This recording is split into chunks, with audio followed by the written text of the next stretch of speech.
Hello everyone, it's Michaela here and you can call me Kay. This is Kayology, my channel, all about astrology, spirituality, and motivational videos. So today we are talking about Sagittarius rising. I promised you guys Friday we were going to have Sagittarius rising, but you know what? Mercury is about to go into retrograde. That's not an excuse. I am taking full responsibility for the fact that things just did not work out.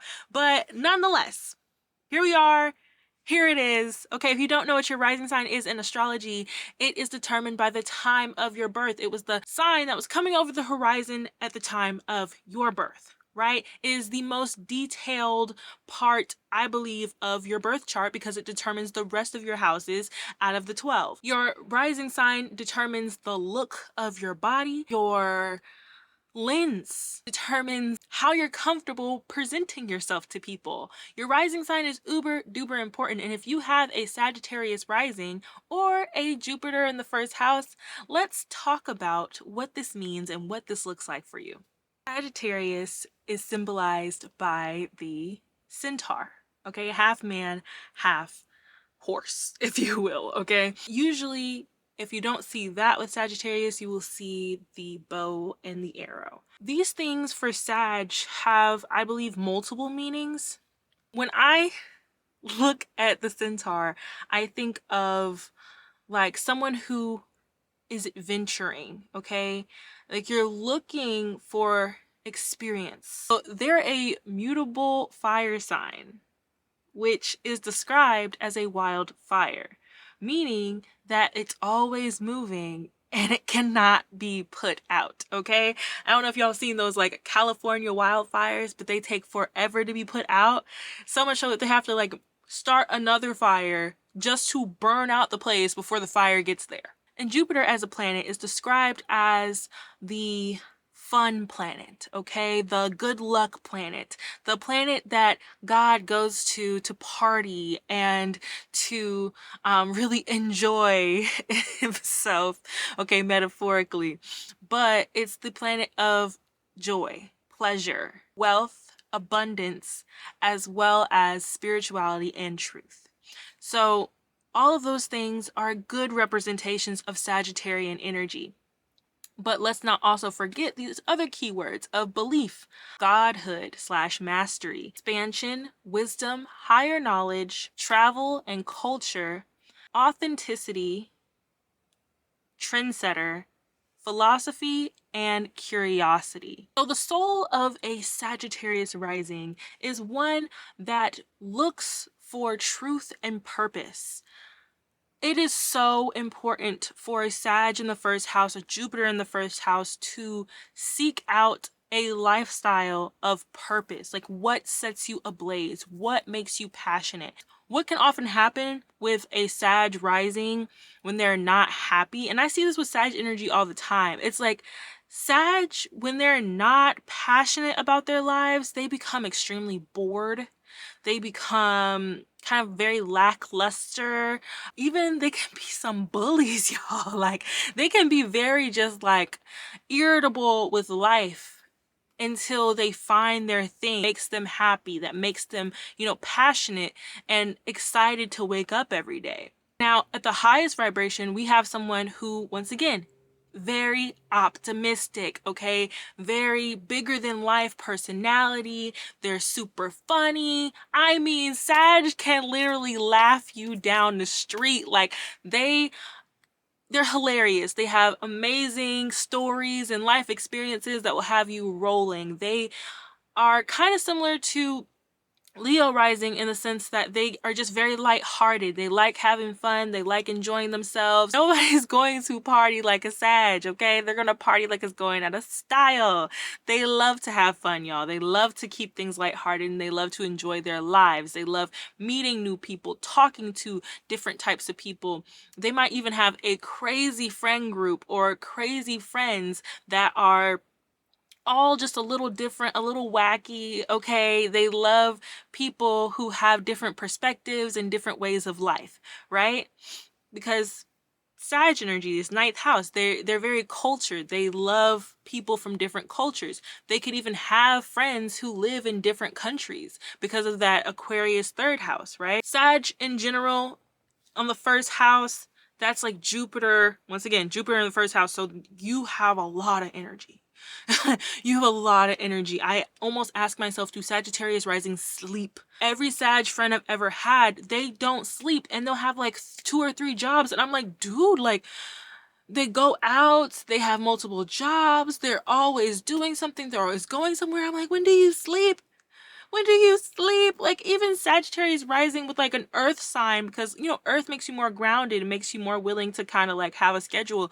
I knew a Sagittarius rising with a Virgo sun and she just never freaking slept, bro. She was always up. Always. Whether she was watching TV show or she was like studying, she's just always up. And I'm like, sis, like, do you just not like the sleep realm? Like, what's going on? Sag also, they're like lifelong learners. Life is their teacher. So they are constantly reading up on things, constantly researching things. Once again, things that they are passionate about. Whatever you're just naturally interested in, Sag, please pay attention to that. That is probably a good sign that that's your purpose, okay? People always say that, oh, Sag people or Jupiter people, like, they're so lucky. Oh, they're just so lucky. Everything seems to work out for them. No. They find luck when they play the game with Jupiter. Okay? Jupiter wants you to take a journey. Jupiter wants you to experience things. Jupiter wants you to find your passion and take the journey to pursue said passion. That's what Jupiter wants from you.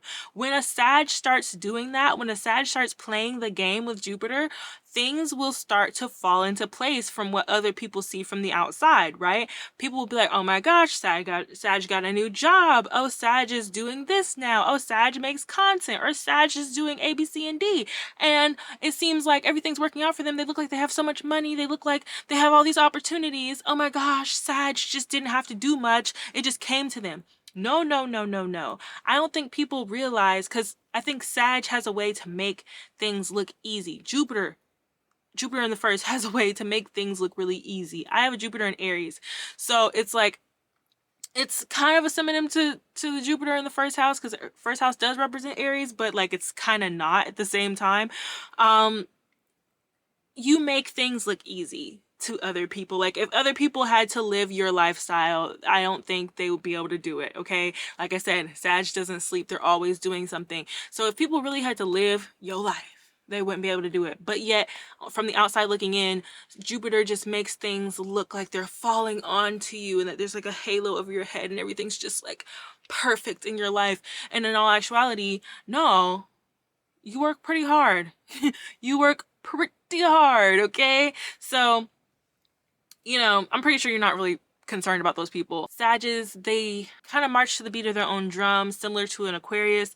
But the thing is, Sag wants to share the things that they love and they understand and that they know. Okay, they can be a little preachy about the things that they're passionate about, but I think Aquarius likes to keep all their knowledge to themselves. Just like, I don't like talking to the other earthlings. They are just not gonna get it. But like, Sag is gonna be like, no, like, I'm interested in this right now. If they are like, I remember when I had this Sag rising friend, she was into trading and she would talk to me about trading all the time. And this happened and that happened, and I don't understand why people don't like trading. And I was just like, girl, it's not me. It's just not me. I don't like it. Right? But I would love to hear her talk about it because she was so passionate about it, right? And I think that's what really gives Sag those opportunities, because of their passion. People look at them like, yeah, like, this person could sell my product, so they'll get the job, or this person would be a great employee to work with because they're so jovial, they're so generous, they're so happy all the time, right? So you'll, you know, be hired for a job over certain other people, right? Let's go into your appearance. Sag risings have very strong, not even strong legs, but you can have like thick thighs, okay? Also a pronounced booty and like wider hips, okay? Because of like that centaur metaphor, okay? You might also have a pronounced or elongated torso. And I've noticed that something on the face, like, you have a kind of a slender face, a longer face, okay?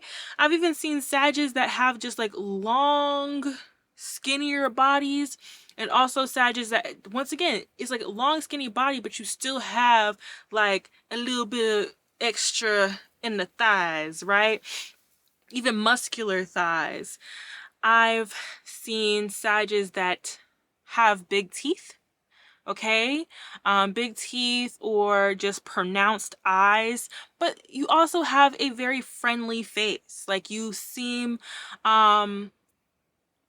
kind of authentic in a sense. It's like friendly here, not really working too hard to seem open, right? It's just kind of like this soft, friendly face. Or you can look a little scary. I swear. I noticed this with fire signs. It's like y'all either look super like jovial, happy, you know, or you look scary. Okay? Because Sag can also have like this really dry, bored look in their face. I just don't know what it is. I don't know what it is, y'all. But it's just kind of like a all or nothing. But I will say that I've definitely seen Sages or Sag Risings, Jupiter in the first house, people who have big teeth, bigger teeth, pronounced eyes, slender faces, or just elongated faces. Okay, so a few celebrities who are Sag Risings. We have Paris Hilton. We also have Kim Kardashian. We have Anne Hathaway. I'll just insert some others here and here and here and here. Oh, and Oprah. I almost forgot about Oprah. She's also a Sag rising. You guys have, just like I said, a very friendly, welcoming aura, or like I said, you can kind of intimidate people a bit, but I think that's just people who have like jealousy issues, right? Like people who can kind of be haters, okay? It's like Sag is so motivating. Your energy is very inspiring and motivating to people. So if someone is unable to admit that, wow, Sag constantly striving for their goals and constantly chasing after their passions and, you know, always on the move, if they can't acknowledge that that really is an amazing thing, then people will be like, oh, everything always works out for them. Oh, look at them, they traveling again. Oh, look at them, they bought a new car. Like, okay. Cry about it. Like, okay, so let's move into your fourth house of Pisces. So when you have a Pisces fourth house, you can have a parent who is, a lot of people say Pisces fourth house, you can have a parent that's very overly loving and smothers you with love. That's possible, okay? But there's also a dark side of Pisces that I feel like astrologically we're not talking about. Dissociating, okay? Like prisons. There could be a type of aspect to that where you just had a parent who's just, life has really handed them a hard deck of cards and they're like kind of dissociative. Or Pisces is also addictions. Like you could have a parent that's has an addiction, whether that's a drug or alcohol, right? You could have a parent that's just emotionally just not here. But in general, the family might have this illusion of unconditional love. It doesn't have to be all of those things. You could really just have a very loving, spiritual, maybe even religious family, and everyone is just unconditionally loving for real. But there is illusions there. There is addictions there when we're talking about Pisces energy. So all of those things could also happen. Now, those things can transfer over to when you get older in your own home life. So when you get home from working really hard, if let's say there was addictions and things like that in your family home, maybe you carried that over into your own life, either in a big way or a small way, because you do have that like Aries fifth house of loving intensity when it comes to having fun. So you might also drink, you might also smoke, you might also do something to dissociate when you get home. You might also still like live with your family for a long period of time. That's possible because, like I said, it's isolation, prisons. Like, you might feel as if because of how your family is, or the tradition of, unconditional love, being there for family, that like you can't really move out and you like live with your family for a long period of time. That's possible. That's possible. Um, or just in general, like I said, your mother could be very loving. She could be, so loving to the point where she's just like, you don't have to leave if you don't want to leave, leave whenever you're ready, that type of thing, right? Aries 5th house. You love intensity and being active, and the fun never ends. Aries people, when it comes to activities and fun, they can really get carried away when it comes to games. You could be someone who loves playing games, loves a game night, okay? You might love bungee jumping, sports, just being active, right? Aries is quick moving energy. So when we're talking about the 5th house of relationships and how you have fun, okay, this could be someone who, you could have had one night stands. You could have had a string of different flings for a period of time until you're like, okay, like this is boring. All right, I'm gonna stop. But it's like you'll kind of like sleep around for a bit, nothing too serious. Okay, Aries is that quick moving, light-hearted, passionate energy. So nothing too serious when it comes to love. You might also like just people who are very tease flirty, those guys who like to tease you, pick on you. Okay, like that might be a way that you enter into a little banter that starts a fling or starts a romantic affair, right? Where you both are opposing each other and it's actually like seems like an argument, but it's actually not an argument. Like, see, I don't like those. But if you like it, great. I don't. Okay, I'm like, why are you trying to tease me? If you like me, you like me. Don't do that. But that just might be a thing for you, right? So now let's go into your 7th house. And I like to mix the 7th house with the 5th house when it comes to love, because then you can get like the best of both worlds and it can actually be like a long-term commitment. I don't know not one Sagittarius rising that is jumping into a commitment. It depends. Maybe if you're like a water sign sun or like a earth sign sun, but like most Sagittarius risings are actually not jumping into a relationship. They would like to take their time. They might, once again, they might want it. They might want love or, commitment in the future, but they just might like not, because Sag really does like to stay moving and they like to stay active and they like to keep exploring and experiencing life. And sometimes a long-term commitment can actually like mess that up for you.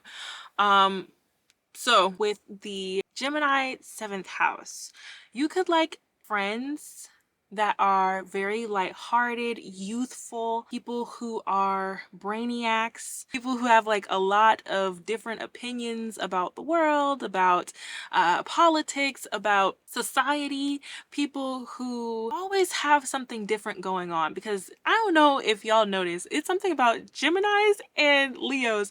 They have the craziest life stories. They're always in the most ridiculous things that lead to a really interesting story. So you might like people who are always on the move, always on the go, have a lot of friends themselves, because I don't know not one Gemini rising or sun that does not have like tons of friends in different places. You just might love to be around people who are social, that can connect you with different people as well.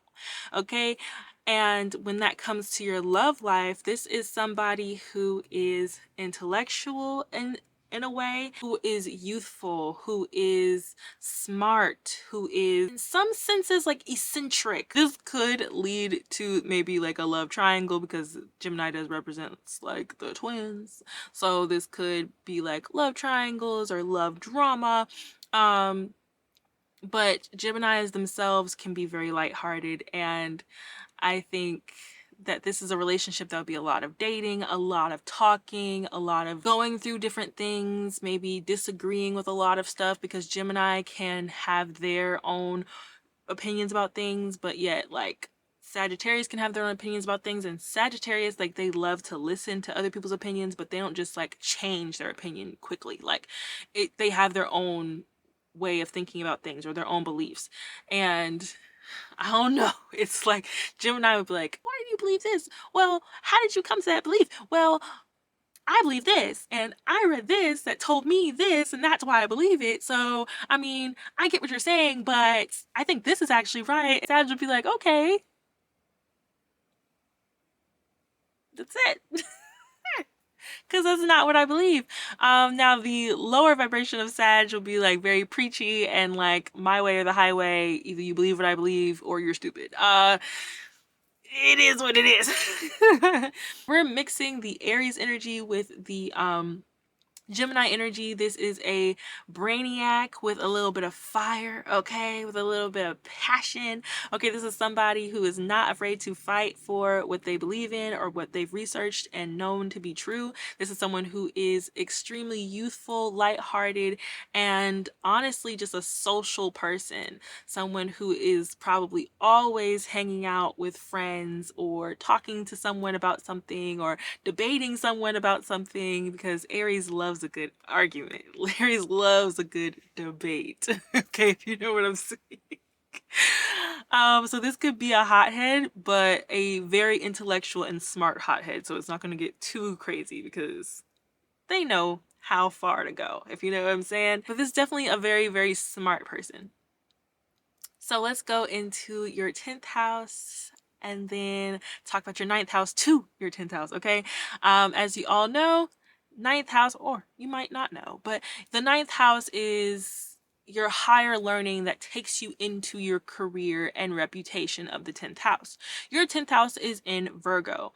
Now, the pitfall of Virgo, and honestly any earth sign in the earth house of the 10th house, okay, so it is originally ruled by Capricorn. So it's like, to have an earth sign there, the pitfall is to just do something practical, something that's going to make the money, that's something that's going to take care of you in the 3D, okay? House, car, insurances paid off, and bills paid, and all those things. Virgos can be really good nurses. They can be really great at offering some type of service. They are very detail oriented, so they're like good at analyzing things. They could be a good analyst because of like the 3rd house in Aquarius. So you're very smart. I don't even know if people really give you the credit for how smart you are.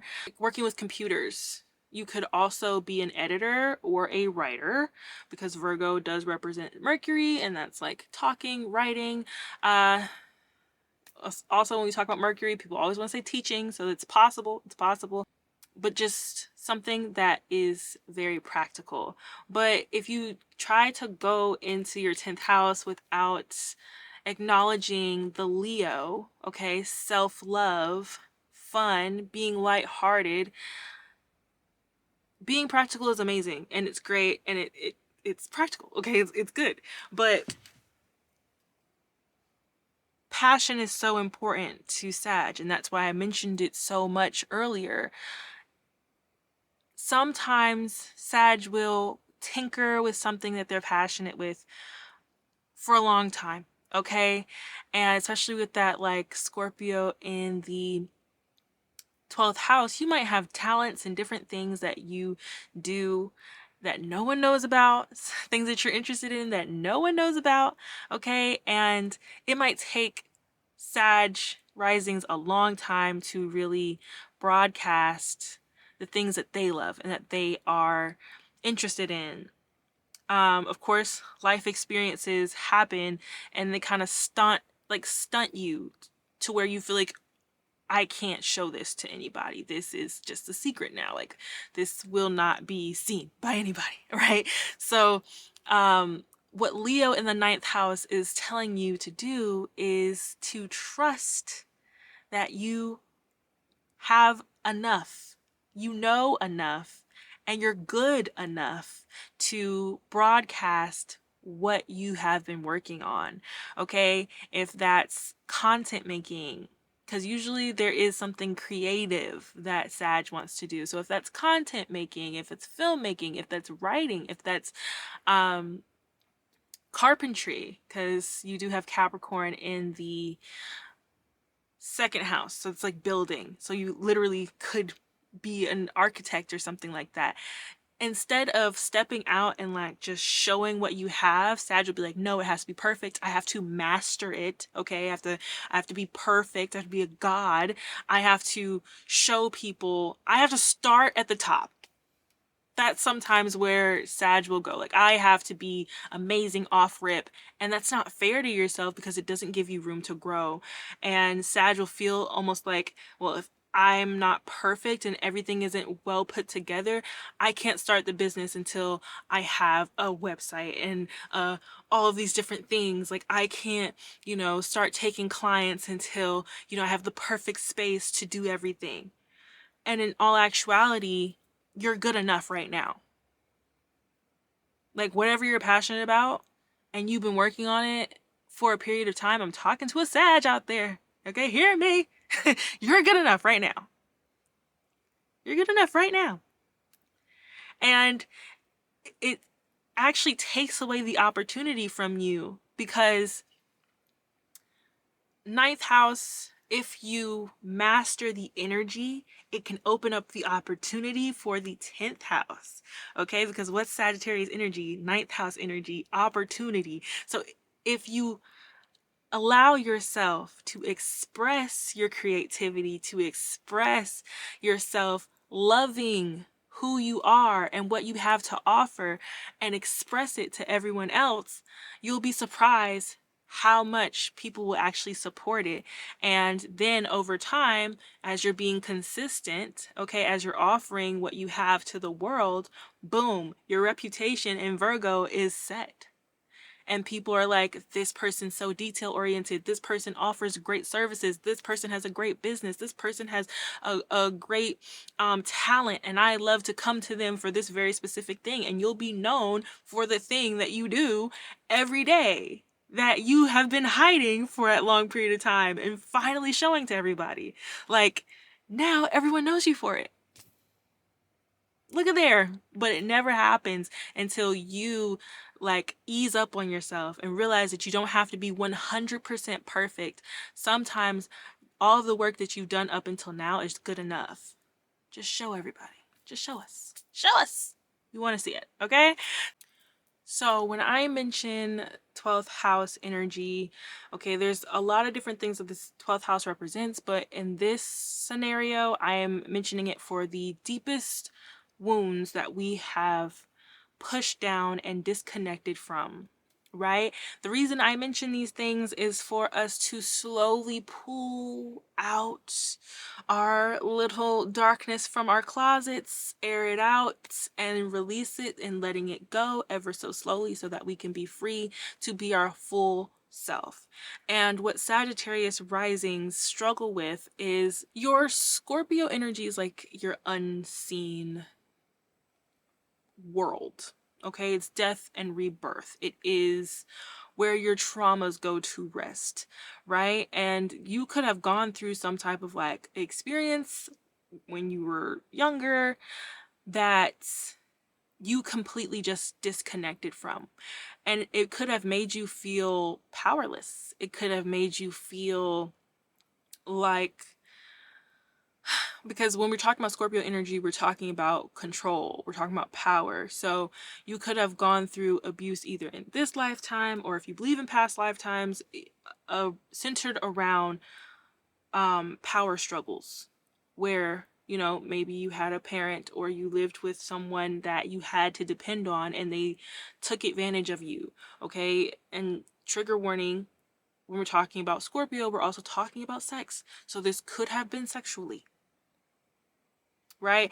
And some of these traumas that you've been through, nobody might not know about it. But the thing about like pushing down experiences like this is that you then opt out of a certain level of authenticity that you are known for.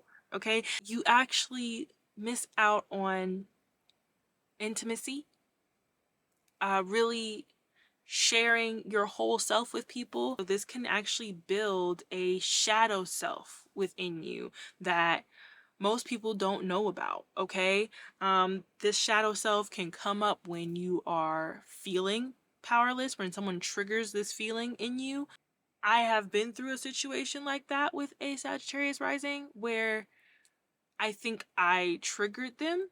And when I tell you, it went from like the coolest, jovial, everything's cool, I'm never hurt, I'm never tripping over anything. Like, it went from that to this person is talking to me in a way I've never seen before and being kind of like just like slicing and dicing. I'm like, oh.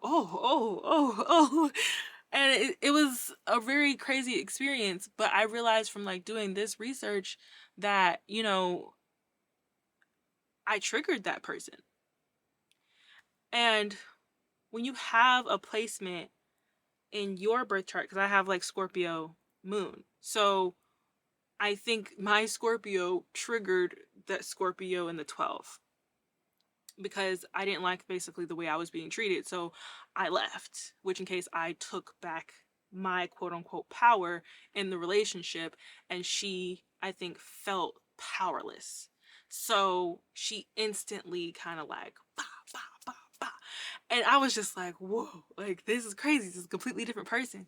So here is my, I guess, advice if you want it. This is not something that you're just gonna easily be like, okay, well, I know it's there. Now that I know it's there, boom, I'm just gonna release it. No. Something like this, you need someone to talk to. Okay? And I feel like I keep just telling everybody, just go to therapy.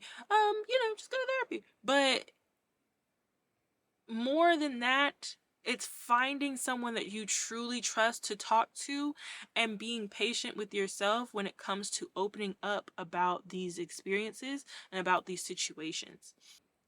8th house is Scorpio, so it can kind of come back to maybe something that happened in your childhood, because in the 8th house you have Cancer. So it could have been like losing a home, or some type of financial situation when it came to your house, or the fact that you had to move away from some place, like something. It doesn't have to always be sexual. It can be like anything, just something that just really hurt you and it changed you forever, and you just decided to push it down and just not talk about it. But over time, the more you push things down, it grows. You get what I'm saying? So this is a hard thing to just like end, but be patient with yourself. Be very patient with yourself. This is not easy. Shadow work, aka healing yourself, is not easy. Okay? But I love you, Sag. Okay? And you are an extremely motivating and inspiring person, and your story is one that needs to be told. Okay? So this is why it's important to heal. This is why it's important to do that work. All right? So I hope the video was helpful. If you want to share your story in the comments, or anything that really stood out to you that was helpful, please do. I'm all ears, okay? All eyes, because I'm reading them. So thank you so much for watching. Bye, guys.